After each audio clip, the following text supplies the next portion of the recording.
Hello, I wanted to make a quick video about something that's been working very well for me to stop wasting time on social media, which is a particular configuration of this piece of software called LeechBlock. Lots of settings, lots of configurations, it can do all kinds of things, and the way I have it set up is quite unique, I think. I haven't seen anybody doing it quite like this, and I think it works a lot better than things I've tried before that I've seen other people doing, so I want to explain it so that people can try it for themselves. So I said I want to stop wasting time on social media. I did not say I want to stop spending time on social media. And for me, the difference there is in intentions. Am I just mindlessly on social media for no reason, or am I there, to do something? Have I gone there with some intention? So let me show you how the current setup works. Suppose that I absent-mindedly type into my bar here, Twitter.com. The tab just closes, right? I cannot look at Twitter.com. And if I decide that I actually have a reason, like I've got some idea that I want to tweet or something like that, what I do is I go to the LeechBlock thing and I select override. And now I have to type this phrase: I promise I am visiting this site for a specific reason, which I am now saying out loud. So in this case, in the example, I would say, I have this idea for a tweet, and I would say that with my mouth. And it's better to do that right now than to journal. Now this is, obviously, this will be unique to you.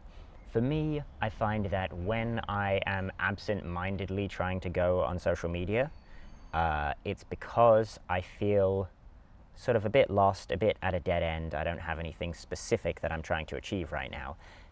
And in those situations, when I'm kind of directionless, I find journaling is really helpful. So if you have a sort of a different activity that you would prefer to replace social media with, or something that's particularly good when you're in that kind of aimless state of mind, put that there. Maybe that's not journaling for you, maybe it's something else. Obviously you can customize this however, but I do recommend saying that you promise that you're visiting for a specific reason. The thing of like saying it out loud helps to stop this becoming just like a thing that you type without thinking about it. You actually have to decide what your reason is for visiting and specify that. And then, yeah, that last part is kind of optional. But it's important that this sentence be long enough, one, that it's like a bit of a hassle, right, to type this entire sentence. And two, it's long enough that if I were feeling impatient with this whole process and I don't care, I'm pretty likely to make a typo. And if I make a typo and I hit OK, the whole thing is gone and I have to start again, right? So you can't be too reckless with this.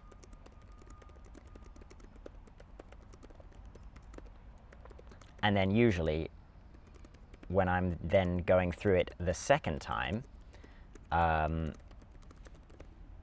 that's enough time for me to be like, what am I doing?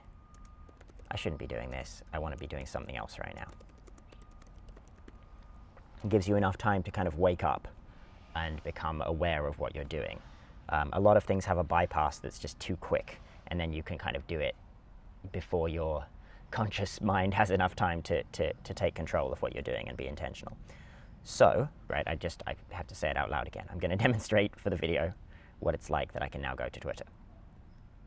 Okay, and then it specifically asks you for a period of time. So how long is it going to take me to demonstrate? Let's say 1 minute. Usually this will be a bit longer, but allow blocking to be suspended for 1 minute. Yeah, let's go. So now I can go to twitter.com and it will let me do it. Oh yeah, so I've got now this countdown here. This is a separate thing called Newsfeed Eradicator, which blocks the normal sort of timeline, which means that if I came here to do something specific, I'm not going to be distracted. Same thing, I can now also go to Facebook, which was another thing that is blocked. And you can see that in the same way this is blocking that, and I can go over here and disable those again for a period of time if I want to, newsfeed eradicator, but that's a separate thing. But then you can see here when the timer runs out, boop, tab's closed. Doesn't ask you anything. You said it was going to take 1 minute. 1 minute is done. Your tab is closed. So this is extremely effective for me because it doesn't stop me from using social media. It doesn't make me want to, you know, if I just blocked everything or blocked them at specific times, I would want to just turn that off. Whereas in this case, all it's doing is making sure that I'm doing it for a reason. And that reason can just be, I have decided that I'm going to spend half an hour on Facebook catching up with my friends, right? It doesn't have to be like some noble reason, but it's just that I decided to do it.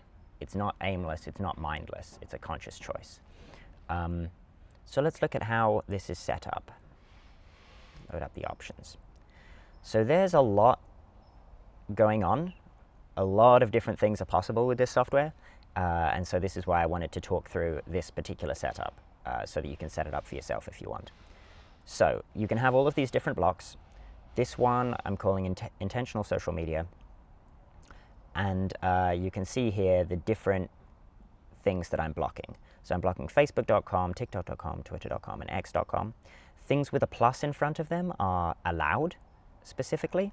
So for example, my Twitter DMs, which is at this URL/messages, that I want to just be able to access without having to type this thing every time, because I find I don't just waste a huge amount of time in Twitter DMs. That's personal to me. Similarly, I previously had youtube.com in here.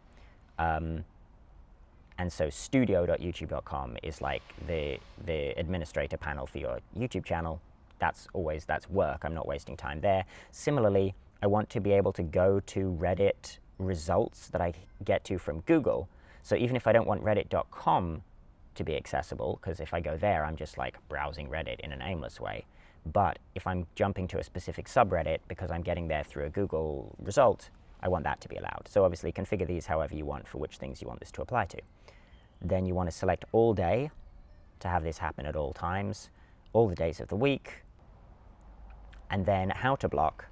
You can have it redirect to a different page, which is good if you have a page which is like, if you have an online place that you keep your to-do list, or something else that's going to sort of remind you of what your intentions are, of how you want to spend your time. I generally like to use this closed tab, because then it's gone. But you could set that up however you want. Anything else I need to show here? Oh yeah, allow temporary override. That is that's the second part of it. And so the temporary override, oh, and also, sorry, set immediately block. That's important too. That means that you don't have to wait for a new page to load before it blocks it. It just closes the tab when the timer goes.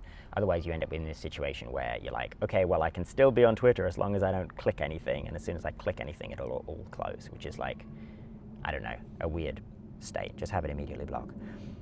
But yeah, the temporary override is where the passcode comes in, and that's under the General tab. Under temporary override. So you want to select require the user to enter a predefined access code, and then in here you type in your code that you want to enter. And I think that's it. This software is extremely versatile. You can do all kinds of things with it, but this works really well for me. And if you're anything like me, it might work well for you. But Rob, are you thinking, what about on mobile? Does this work for this? You're only showing this on desktop browser. Yes. So one thing about mobile is I do not have the apps on my phone. The Facebook app, the Twitter app, these are poison. Absolutely not on my phone. No, thank you. The notifications and the fact that you have no control over the situation. So if I'm going to look at Twitter or Facebook on my phone, I'm doing it through a mobile browser.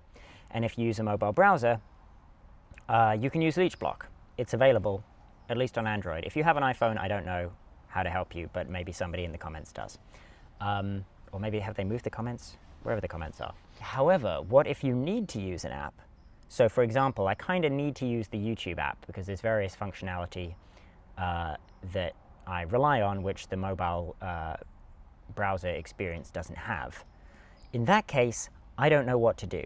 Does anyone know a way to get a similar type of experience here where you have to type something in order to access an app? Does anything offer that?